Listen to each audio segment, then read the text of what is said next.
Okay, so Aoibhinn Ní Shúilleabháin, you are a woman of many talents and of many job titles, as I've seen over the last while. So just to run through them, and I did have to write them down. Assistant Professor at UCD School of Mathematics and Statistics. You have a PhD in Mathematics Education. You're an academic researcher. You're a broadcaster, a renowned science communicator. Do you sleep? Very little at the minute, Fionnuala, because I have a new baby as well. But, I think it's something that we should all remember these days. There's no such thing as one career for your whole life.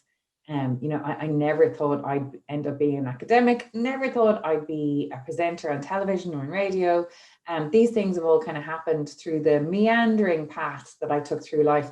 And I think if someone had told me when I was in fifth or sixth year, don't worry about what you're going to choose to do after school, because you'll find your own path, I think it would have been a relief. So yeah, I might have a few job titles at the minute, but I think that's just modern day. We all have lots of different strings to our bows, and I think it's important to kind of jump and not to be afraid of changing careers or changing paths or changing interests, if that's how it works out for you.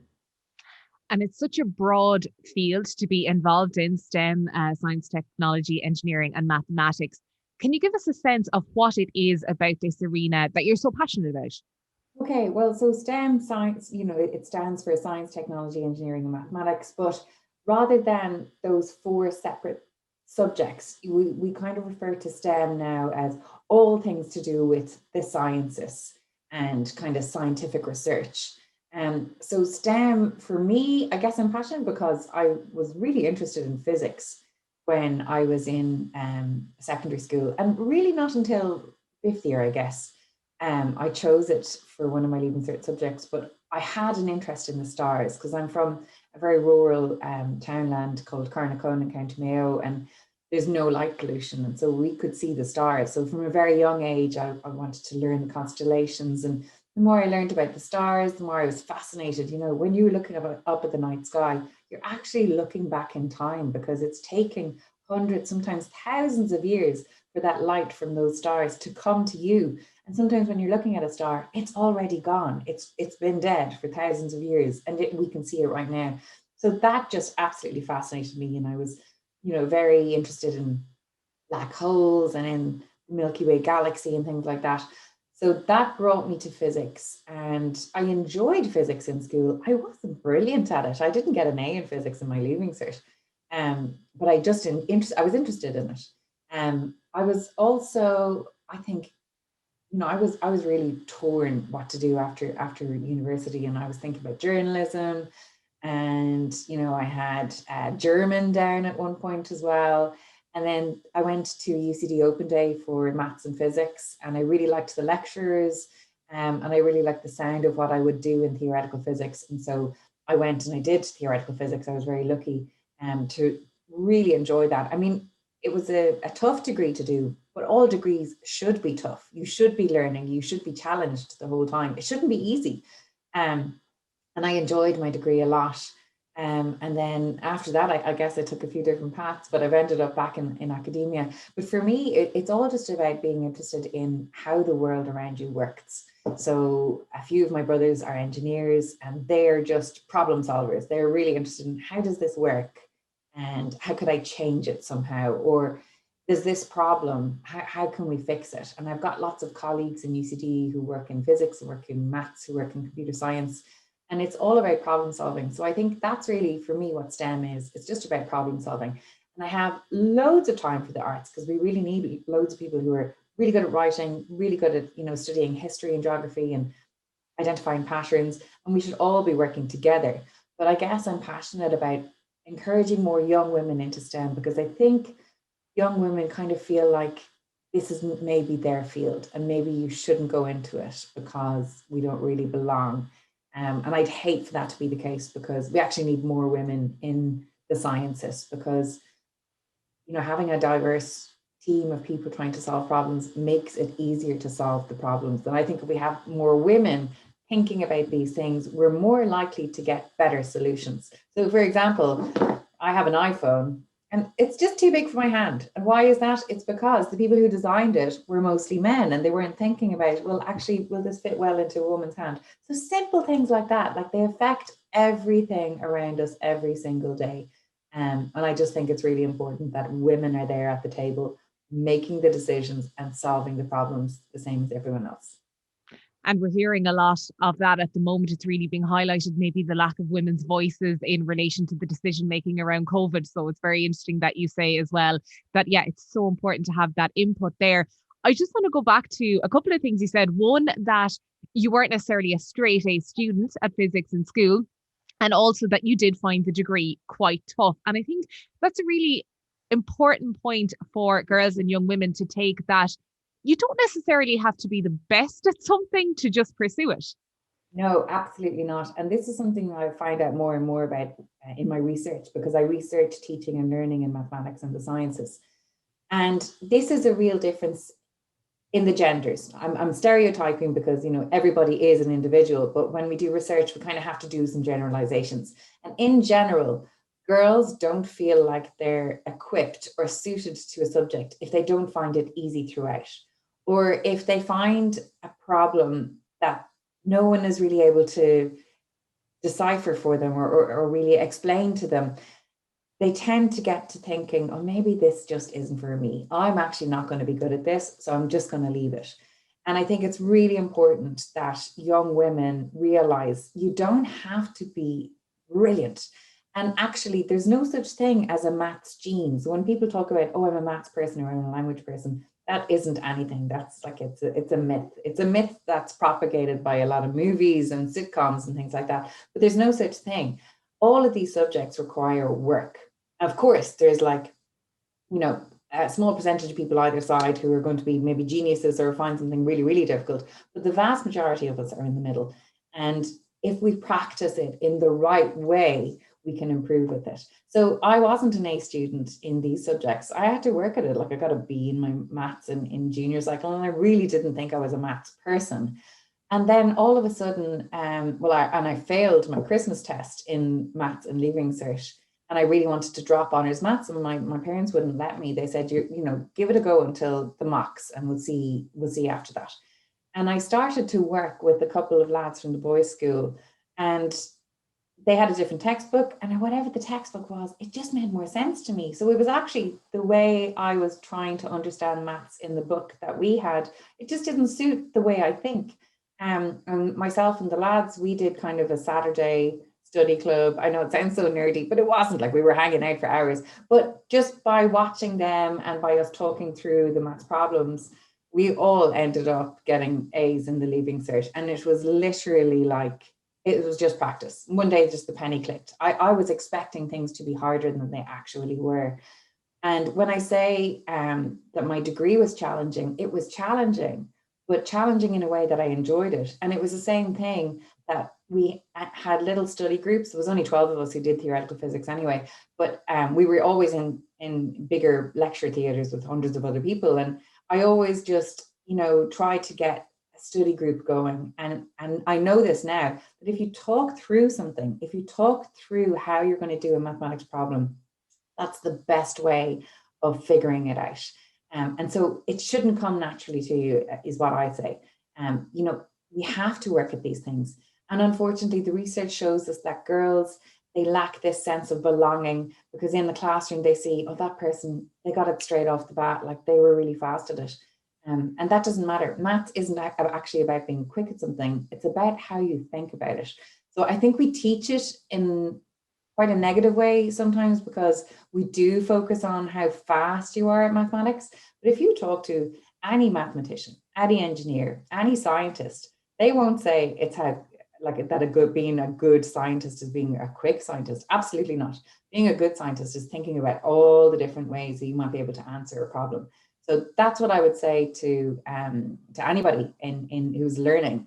Just take your time with it and find the way that suits your way of thinking. And if that's chatting to someone, if it's doing online tutorials and videos, if it's buying a different book, but practice is key. Like, it doesn't matter how musical you are, you're not going to be a fantastic guitarist if you don't practice it.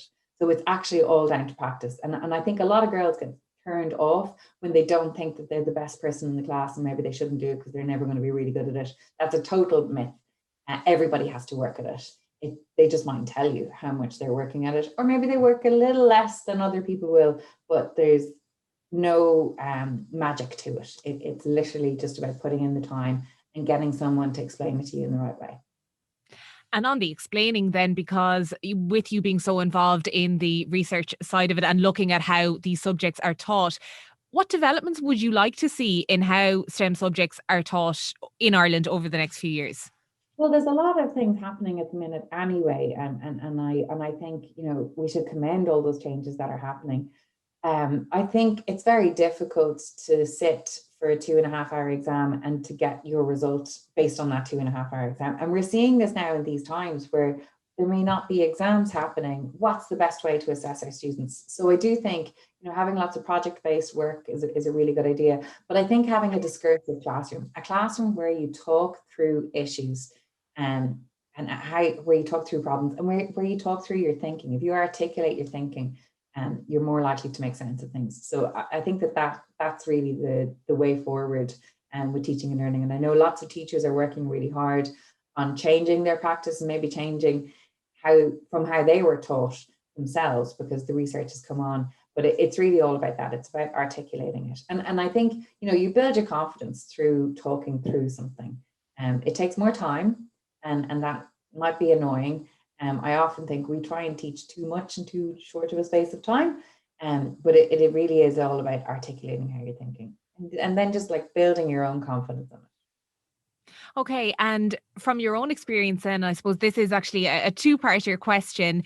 First of all, what do you get from being involved in STEM, like personally, the joy you get out of it, I suppose, and then what impact do you feel your work in STEM has on society or on a wider level? Well, I don't know about my own work in STEM, but I do think that we have to do a better job of communicating what STEM does. And so the research tells us that in general, young women want to do jobs that they think will impact on society. And the most prominent jobs in that regard are usually being a doctor or a dentist or a nurse or something like that. But we need the engineers, we need the scientists, we need the mathematicians. Why? Well, for example, if you need someone to program how best to get a shipload of goods to an area that's just been hit by an earthquake, the logistics of that requires a lot of computer programming, a lot of, you know, consideration and engineering around that problem.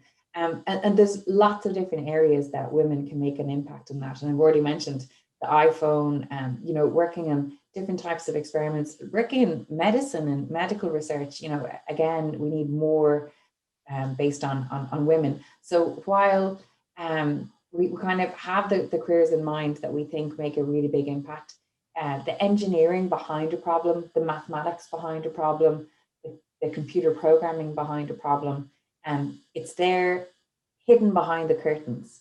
And so we need more people in general in those roles, but definitely more women, as I've said, to try and solve those problems.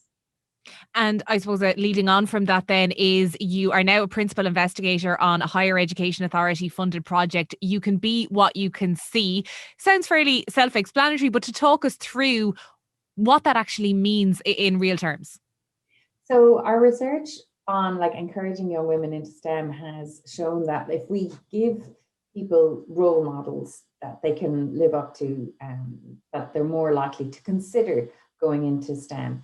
And so we're going to have 10 role models from around the country, from all the different areas of STEM, and just telling their story. And what I'm liking about it so far is that most of the women will tell you they weren't the straight A students, they weren't the ones that found it easy, but they were interested in what they were doing. And just to give an example of what those women are doing now, we have one person who did a physics degree and followed up with a PhD in nanophysics.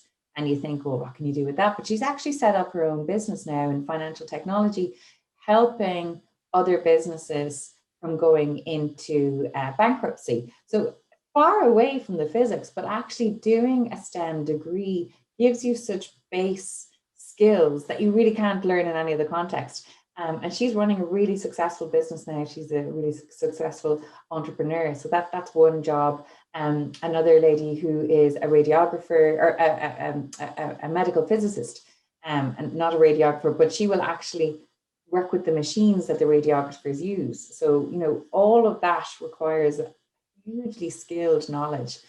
So she's working in hospitals every day, but her background is actually in physics. Another lady, computer programmer, working on programming how an eye might work. And this would be for maybe for artificial intelligence, but maybe building up to having, you know, can we build an eye for someone who's lost an eye? And again, there's so much programming that happens behind that. So it's just to really give a flavor of where a degree in physics or computer science or mathematics can take you. One of my friends that I did an undergraduate with, she is a vice president of one of the big banks over in London now, and that's from doing a pure mathematics degree.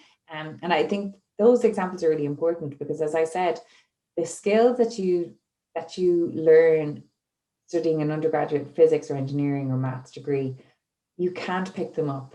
The business stuff, I argue, you can actually pick them up later on. But it's the fundamental problem solving skills or the programming skills. They're the ones that you really need to have a base knowledge in. And that's why I would encourage more young women to think about those, because the options are just, they're wide open to you. If you have that general science degree, that general engineering degree, the world is your oyster, really. You've given us so much to think about, so many interesting points to follow up on. And you've been very, very generous with your time. I might just ask you to let people know where they can go, maybe on social media, to hear more of your thoughts and opinions. I know you're outspoken on a lot of issues and have a lot of interesting things to say on a lot of issues. So where can people find you? Well, I'm on Aoibhinn _Ní_S, so a very complicated handle, I'm sorry, on Twitter. And I'm really actually not very much on other social media platforms. I kind of keep it to that one. But if there are any young women that have questions to ask me, they can find me on the UCD website. If they just Google my name with UCD, and they can give me an email. I'm very happy to give my time. And I did a lot last year as well to sixth years who are just not sure about what they want to do. I know the Change of Mind CAO form isn't due until July, and I'm very happy to talk through the different pathways that are there.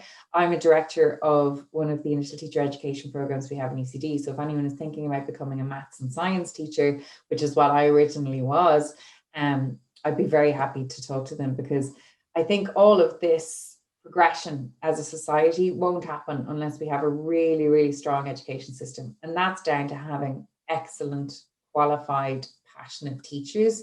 And that's something that I'm really passionate about. So if anybody is thinking, well, maybe I want to do a science degree, but I might become a teacher at the end of it, that's the degree that I'm a director of in ECD, and I'd be very happy to talk to them about that. Well, I'm sure a lot of people will be very appreciative of any time you can give them, and you'll have a lot of interesting information and applicable and valuable information to give them. Aoibhinn Ní Shúilleabháin, thank you so much for joining us as part of the Shine Festival. We really appreciate it. Thanks, Fionnuala, and best wishes to everybody. Good luck with the last few weeks of lockdown.